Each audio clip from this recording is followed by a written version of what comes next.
बंद घराला आग लागल्याने एकच खळबळ उडाली. कुठलीही जीवितहानी नाही, लाखोंचे नुकसान.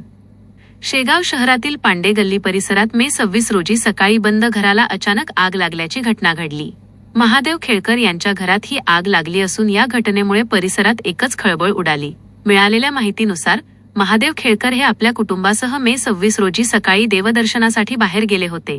ते घरातून निघाल्यानंतर अवघ्या 1 ते 2 तासांतच घराच्या वरच्या मजल्यावर अचानक आग लागली.